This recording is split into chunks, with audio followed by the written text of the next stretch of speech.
সিংহ যখন বাম পা পিছনে নেয় তখন ভাববেন না যে সে ভয় পেয়ে পিছু হটেছে। আসলে সে পিছনে যায় আরো বড় আঘাত হানার জন্য। ঠিক এমনভাবেই বেশ কিছুদিন ধরে বাংলাদেশেও ঘন ঘন ছোট বড় ভূমিকম্পের ঝাঁকুনি অনুভূত হচ্ছে। যদিও বড় ধরনের প্রভাব এখনো বিস্তার করেনি, কিন্তু সামনে কি অপেক্ষা করছে তা হয়তো শুধু সৃষ্টিকর্তাই জানেন। সম্প্রতি মিয়ানমার ও থাইল্যান্ডে ভয়ানক মাত্রার ভূমিকম্পের পর আলোচনায় এখন বাংলাদেশ। এমন ভয়াবহ ভূমিকম্প যদি বাংলাদেশে আঘাত হানে তাহলে কেমন পরিস্থিতি হতে পারে? কোথায় গিয়ে দাঁড়াবে বাংলাদেশ?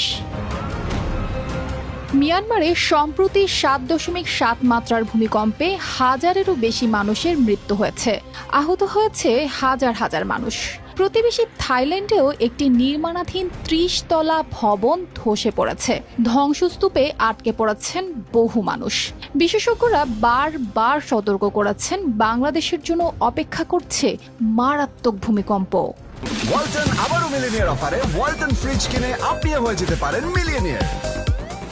আমরা আমাদের গবেষণায় দেখেছি যে আমাদের ভূমিকম্পের উৎস দুটা রয়েছে। একটা হচ্ছে আমাদের পূর্ব প্রান্তে যে পাহাড়ি অঞ্চল, সিলেট থেকে কক্সবাজার টেকনাফ পর্যন্ত যে পাহাড়ি অঞ্চল, এটা হচ্ছে ইন্ডো বার্মা সাবডাকশন জোন, যেখানে ইন্ডিয়া প্লেট বার্মা প্লেটের নিচে তলিয়ে যাচ্ছে, এটা একটা উৎস।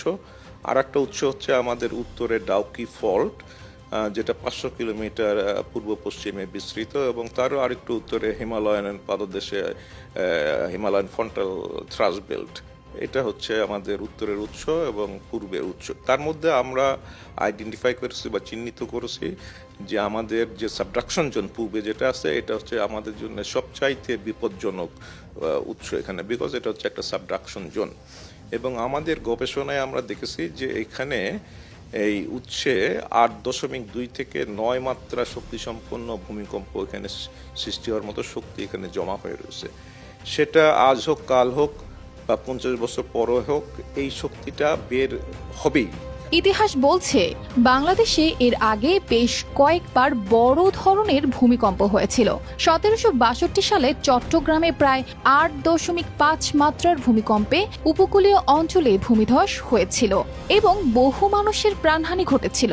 1897 সালের গ্রেট ইন্ডিয়ান ভূমিকম্প, যার মাত্রা ছিল 8.7, ঢাকা, সিলেট, ময়মনসিংহ সহ দেশের অনেক এলাকায় ধ্বংসযজ্ঞ চালিয়েছিল। এরপর 1918 সালে শ্রীমঙ্গলে 7.6 মাত্রার ভূমিকম্পে ব্যাপক ক্ষয়ক্ষতি হয়েছিল।